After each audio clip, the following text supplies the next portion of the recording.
छत्रपती शिवाजी महाराज की जय भवानी, जय भवानी, छत्रपती शिवाजी महाराज की। तुम्हाला जर इथं यायचं असेल तर असं काम करू नका, कळत नका जाऊ, नाहीतर इथं नाही आलं तरी चालू, काही फरक पडत नाही। आमच्या वंशजांची माहिती लिहिली, हे याच्यावर लिहिलं ती लिपी कुठली माहिती? ब्रह्मी लिपी, हिला पाली भाषा म्हणतात। अच्छा, त्याच्यामध्ये पैसे टाकून माणसं पुढे जायची।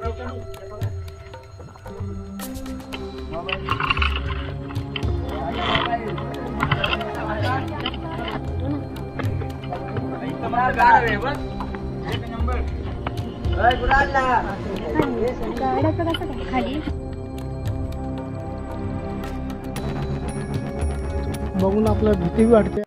नमस्कार मित्रांनो, मी विजय शितोळे तुमचं स्वागत करतो आपल्या यूट्यूब चॅनलवर। तर मित्रांनो, आपण आलतो आज नाणेघाटला, आणि नाणेघाटला आपल्या ते काकांनी एक नंबर माहिती दिली आहे।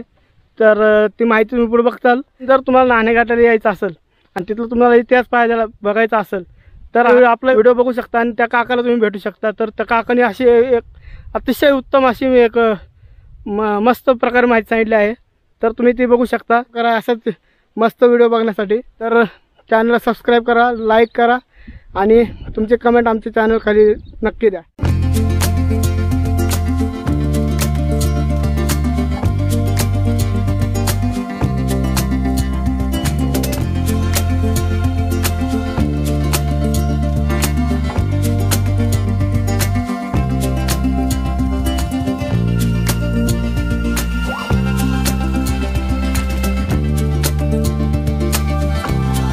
मित्रांनो, आपण आलतो आज जीव नाणेघाट येथील आणि आपल्याला इथं गाईड काका भेटलेत, ते काय नाणेघाटाविषयी माहिती सांगणार आहेत। तर आपण बघू, चला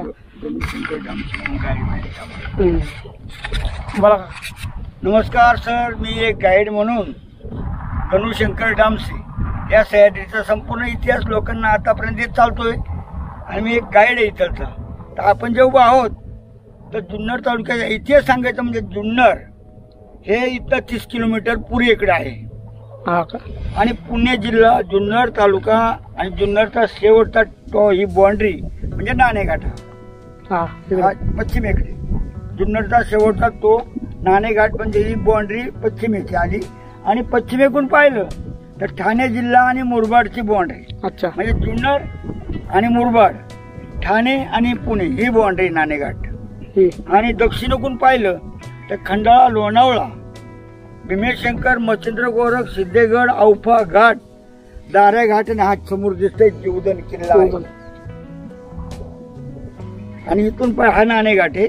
उत्तरेकडे पाहिलं तर भैरवगड, भैरवगड कोणत्या समोर भैरवगड आहे, ते मोरशीचा भैरवगड, मोरचा भैरवगड। शेजारी माळशेज घाट, हरिश्चंद्रगड, कोंबाडगड, आजोबा ते कळसुबाईपर्यंत अधिक छोटे मोठे किल्ले आहेत। इथं सातवाहन राज्य आपल्या भारतात होऊन गेले, त्यांची मुख्य राजधानी पैठण आणि उपराजधानी जुन्नर होती कधी त्या काळी पहिल्या शतकात, म्हणजे 2300 वर्षे त्यांना होऊन गेली पूर्ण। आणि मग सातवाहनाने जे 400 वर्ष राज्य केले त्यांच्या कालावधीत त्यांना पैठण, नेवासा, नाशिक मार्गे जायला पैठणकडे रस्ता होता, पण इकडं खाली मुंबईच्या भागात म्हणजे येळार, वसई, कल्याण इकडे रस्ता नव्हता, सह्याद्रीत कुठलाही घाट नव्हता। अच्छा, आणि त्यावेळेला सातवाहनाने हा घाट फोडला गेला, नाणेघाट, आणि हा प्रसिद्ध झाला, व्यापारी मार्ग घोषित झाला। रोम पासून तर विरार, वसई पासून सगळं खालून व्यापाराचा माल वर येऊ लागला नाणेघाट, तर तो डायरेक्ट कुठे जाऊ लागला याच्याकडं पैठणपर्यंत। अच्छा, म्हणजे हा व्यापारी मार्ग घोषित झाला। आणि हे होत असताना काही कालांतराने सातवाहनाने जे 400 वर्षे राज्य केले त्या काळात त्यांची मुख्य राजधानी पैठण, उपराजधानी जुन्नर असल्यामुळे त्याने त्यावेळी, आता घाट तर फोडला पण त्यांचे काही वंशज होऊन गेले। शिमुख राजा सातवाहन, राणी गौतमी पुत्र सातकर्णी, नागिनिका असे वंशज होऊन गेले। आणि मग त्या काळात त्यांनी नाशिकची लेणी, कारल्याची लेणी, नाणेघाटाची लेणी सातवाहन कालीन आहे। आणि मग त्याच्यानंतर काय आपल्याकडे सम्राट आले, कोण? चंद्रगुप्त मौर्य असेल, राजा फुलकेशी, गौतम बुद्ध, हे सगळेच आपले राजकीय होऊन गेले। आणि म्हणजे आता हे काही तुम्हाला सांगायचं लागत नाही, सगळे इतिहास आपला माहिती आहे। राणा प्रताप, गौतम बुद्धाच्या भरपूर लेणी आहेत। आणि मग सातवाहनांच्या नंतर आपल्याकडं काही बाहेरच्या सत्ता आल्या, हम्म. शेख आले, कुशाण आले, ग्रीक आले, पोर्तुगीज आले, हुन आले, इंग्रज बी आले शेवटच्या क्षणाला, आणि मध्ये मध्ये मराठ्यांना सत्ता नव्हती. बरोबर. त्यावेळेला शहाजी राजे आदिलशहाचे चालू होते. त्याला आदिलशाह, निजामशाह, कुतुबशाह अशी मुघलात युद्ध चालायची. त्यावेळेला निजामांचा शेवटचा मूर्तुजा शहाजी राजाने हे जीवदन किल्ल्यावर संरक्षण आणून ठेवलं होतं या त्याच्यावर. नंतर इथनं हलवला आणि संगमनेरजवळ तो पेमगिरी किल्ल्यावर पकडला गेला. नंतर मग शहाजी राजांचे सासरे लखोजी जाधव, आणि त्या शहाजी राजांचं वैर वाढलं. ते खंडागड्याचा हाती वगैरे तो लई इतिहास आहे मोठा. आता शहाजी राजांनी त्यांचा भाव मारला होता लखोजी जाधवांचा, त्यामुळे सासऱ्याचं त्याचं वैर वाढलं. जिजाबाई गरोदर होत्या. शहाजी राजे जिजाबाई घेऊन इकडे माहुली किल्ले शहापूर तालुक्यात तिथं होते. आणि ते किल्ल्यांच्या दिशेनं 50 मावळे घेऊन शहाजीराजे निघाले असताना लखोजी जाधवांचा पाठलाग चालला. त्यांना नाणेघाटाची आठवण झाली. ते नाणेघाटाने वरती आले. आणि मग नाणेघाटाने वर आल्यानंतर शिवनेरीवर त्याला विजयराज म्हणून किल्लेदार होता, आणि त्याने जिजाबाईची सर्व व्यवस्था केली. शिवरायाचा जन्म शिवनेरीवर झाला. मग त्या काळात शिवरायांचा जन्म शिवरायाने सुद्धा नाला सुपारे वसई किल्ल्याने एकूण काही नाणे गोळा करून नाणे राजनाथ टाकणे, या राजनाथ यापर्यंत कर वसूल करून या राजनाथ टाकला जायचा. हे तवाच आहे का एकदम जुने? सातवाहनकालीन म्हणजे 2300 वर्षापूर्वी, म्हणजे महाराजांच्या काळाच्या आधीचे. महाराजांच्या आधी कितीतरी राजवटे होऊन गेले, आणि त्यांच्या आधी सातवाहनांचा म्हणजे 2300 वर्षापूर्वी. महाराजांना किती 500 वर्ष झाली म्हणायची. हा, आणि मग हे 2300 वर्षापूर्वीचा तो रांजण आहे. अच्छा. आणि नंतर मग काही होऊन आले, आपल्याकडे कितीतरी सत्ता आल्या. चला बरं तिकडे सांगतो ना, या हो या. आणि मग काही नाशिकची लेणी, कारल्याची लेणी, नाणेघाटची लेणी, सातवाहनकालीन. अच्छा. आणि मग बाकीच्या आहेत काही बुद्धांचे आहेत. भरपूर लेण्या आहेत. हे मंदिर कशाचं, कोणत्या देवाचं मंदिर? हा, इथं एक गणपतीचं मंदिर आहे. गणेश पाण्याची हौद आहे ती. अच्छा. त्याच्यावरती पाणी आपल्याला तिथं वरी भेटेल का? आणि हा या तिथं खाली मिळेल ना. काही काळजी बाट उत्तर पाहारे करायची. अच्छा. मग आता आपण इथे खाली गेलो, जबरदस्त आपण रे. पुढं खाली बघत जाणार, खालचे वर येणार. इकडे बघा, इकडून बघा जरा. ते वरचे पायाचे हे सगळे बुद्ध राहायचे ते वर. इथून कोण गेला, कोण आला, याच्याजवळ वरी ते काय. कॅमेरा कर. अच्छा. अरे, किती लोक येतात का? ते आपले पहारा देणार ना.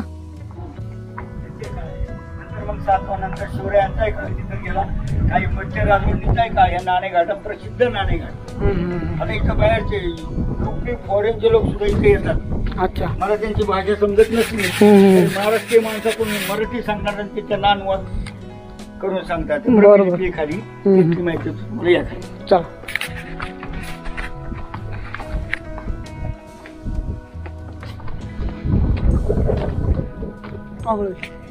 काय नाही मावडले वटवागळ.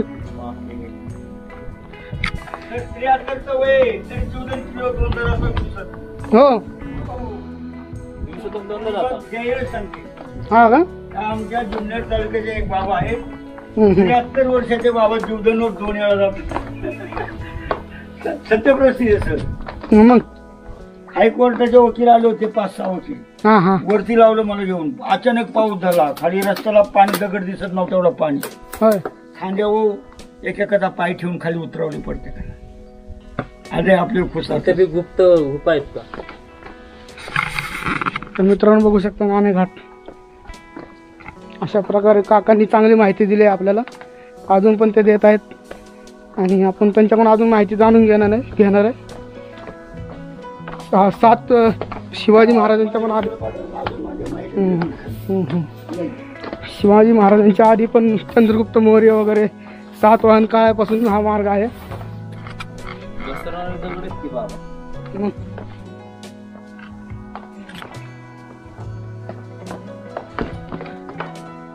युद्धात माणसं पडली असतील तिथं.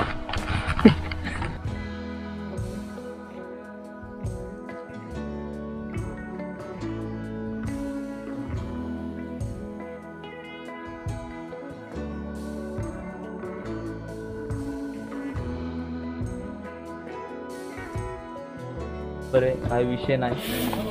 खूप सुंदर आहे.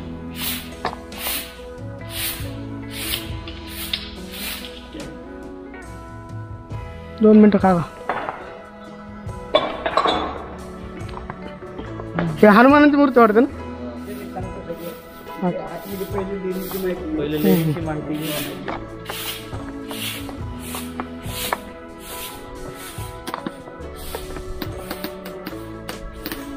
आता खाली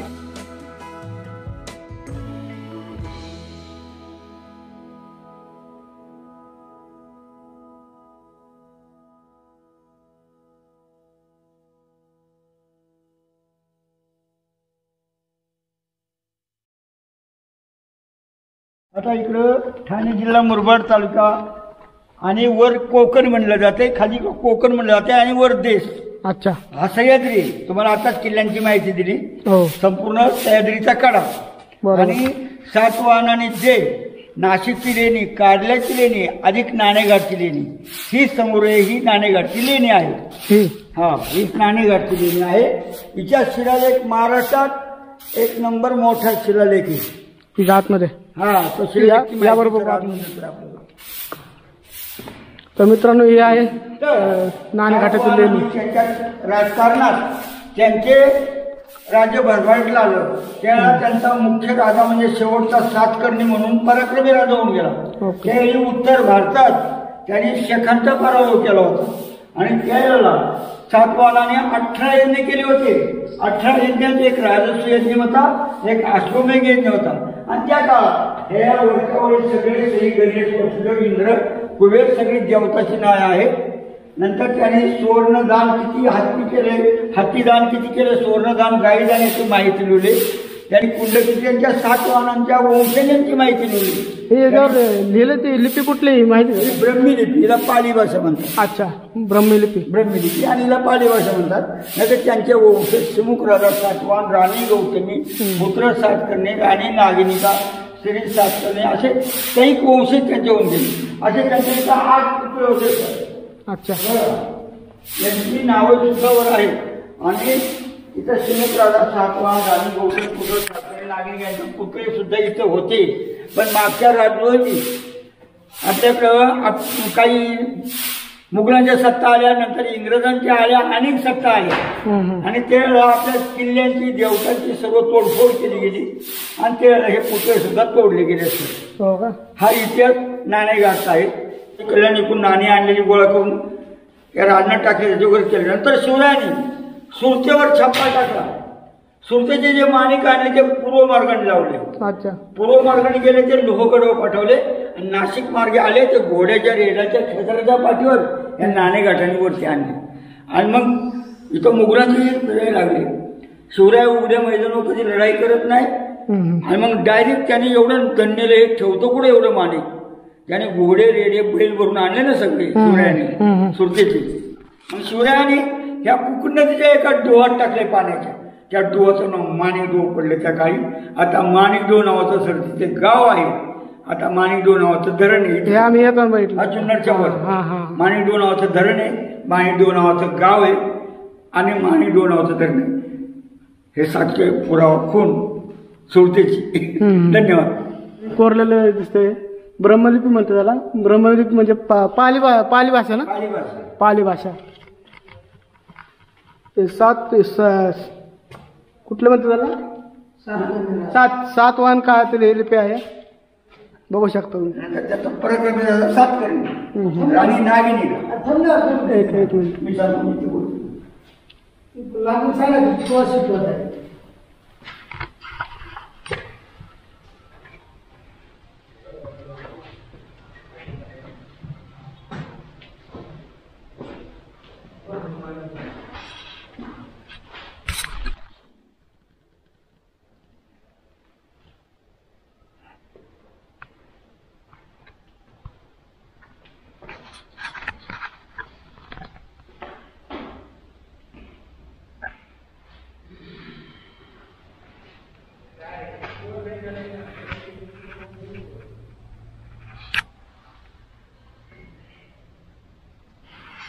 तर मित्रांनो या नाणेघाटातील लेणी हे असे रूम बघू शकता. येतं किती मोठे, 100 एक लोक बसू शकतात असे एवढे जागा आहे मोठी.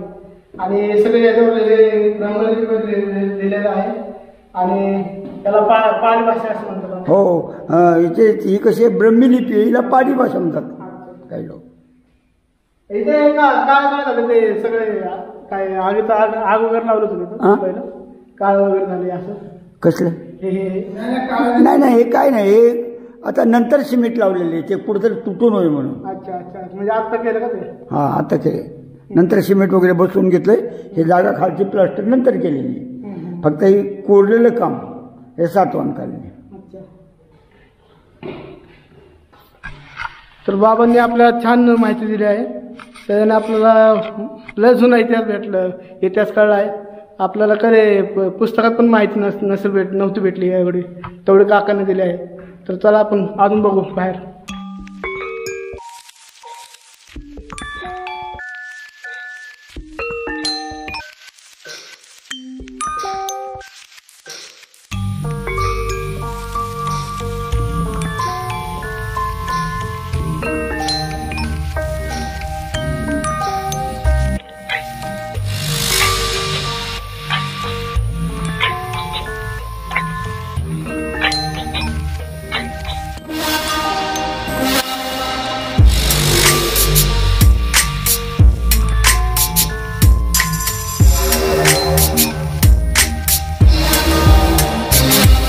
बघून आपल्याला भीती बी वाटते आणि मस्तही वाटते.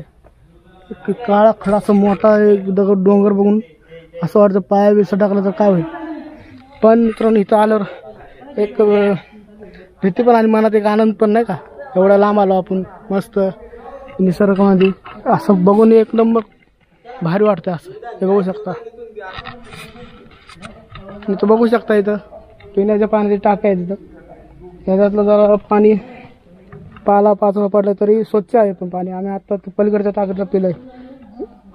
हे लोक बी इथं काम करणार इथलं पाणी पितात.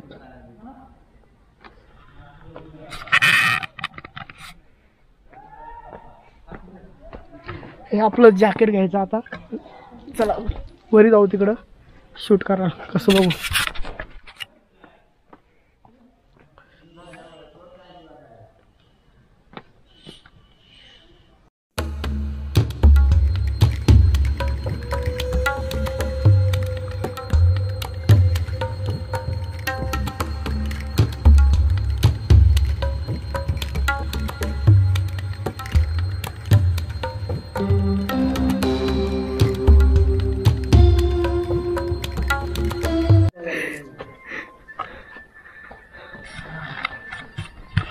तर मित्रांनो आपल्याला काही मित्र भेटले तिथं. ते इकडून खालून नाणेघाटातून चालत आलेत वरी. हे बघू शकता नाणेघाट. आणि हे ते मित्र मुंबईतील. मित्रांनो तुम्ही कुठून आलाय?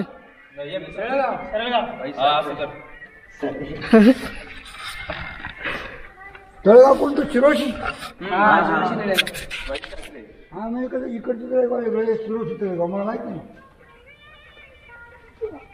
चला एक घोषणा देऊ आपण. एक छत्रपती शिवाजी महाराज की जय भवानी जय भवानी छत्रपती शिवाजी महाराज की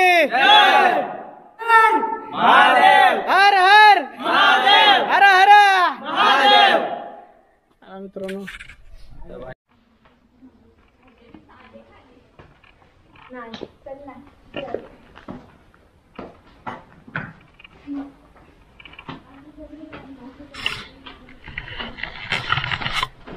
मित्रांनो इथे बघा एक गुफा आहे. त्या गुफेमध्ये नाव टाकले कोणाची नाव आहेत. अविनाशच्या बापाची जागा आहे. हे बघू शकता असं घाण केलं इथं.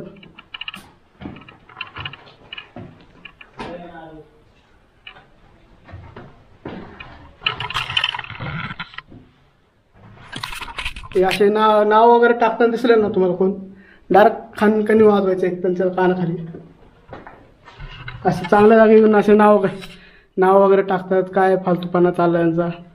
तर तुम्हाला खरंच इथे यायचं असेल तर असं करत नका जाऊ. नाही तर नाही आलं तरी चालेल. ते बघू शकता अविनाश रुपाली यांच्या बापाची जागा वाटते. तुम्हाला जर इथं यायचं असेल तर असं हे काम करू नका करत नका जाऊ. नाहीतर इथं नाही आलं तरी चालेल. काही फरक पडत नाही.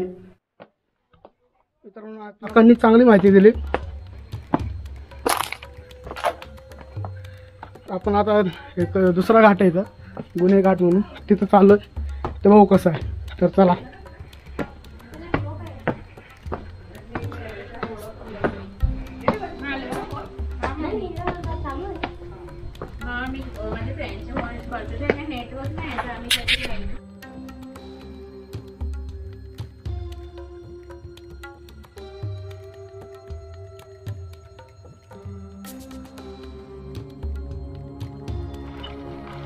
तेवढं रांजण दिसतंय.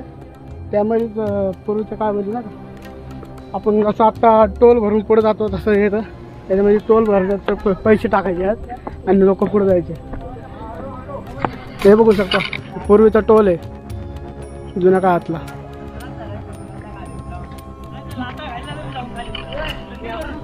त्याच्यामध्ये पैसे टाकून माणसं पुढे जायचे.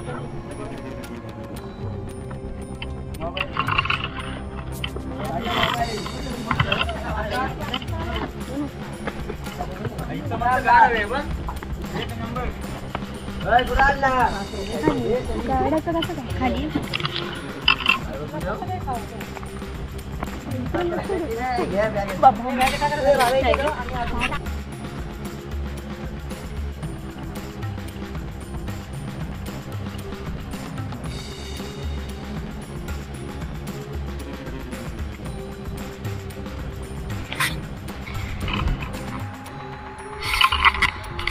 तर मित्रांनो तो तिकडं आपण नाणेघाट बघून आलो. एक्सप्लोर केलं नाणेघाट.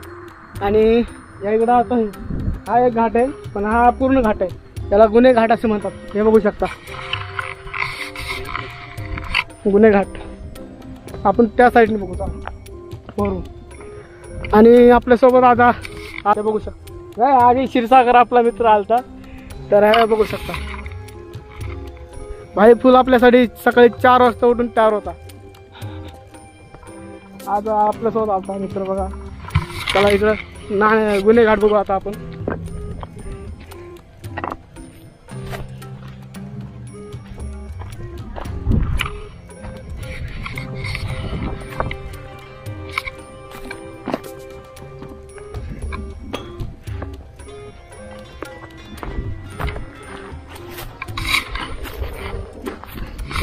हा गुन्हे घाट आहे.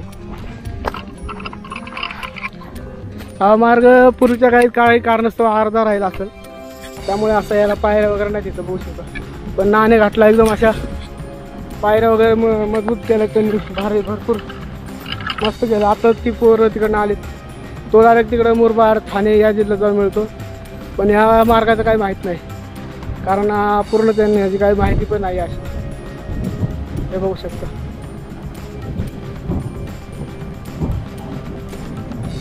खतरनाक वाटतोय.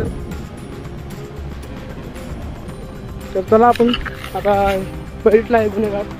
आणि इथून आपण आता आपल्या घरी जायचं कारण इथं नाणेघाटामध्ये रिव्हर्स वॉटरफॉल पण आहे. पण त्याच्या इकडं आता जाऊन काही फायदा नाही कारण पावसाळ्यात तिकडे जायला मजा असते. म्हणून आम्ही आता तिकडचा प्लॅन कॅन्सल केला आहे. खरं तर आपल्याला जीवदानला जायचं होतं पण जीवदानला सकाळी आपण निघलो लवकर. पण येताना आम्ही रस्ता चुकलो आणि रस्ता चुकल्यामुळे एक 20 किलोमीटरचा फरक पडला आणि आपल्याला इकडं लेट झाला. त्यामुळं आपण उशीर आलो इथं. आणि आपण ते करण्याऐवजी इकडं नाणेघाट केला आणि गुन्हे घाट बघितला. तर चला आता आपण घरी जाऊ. हे घे बाई बघ.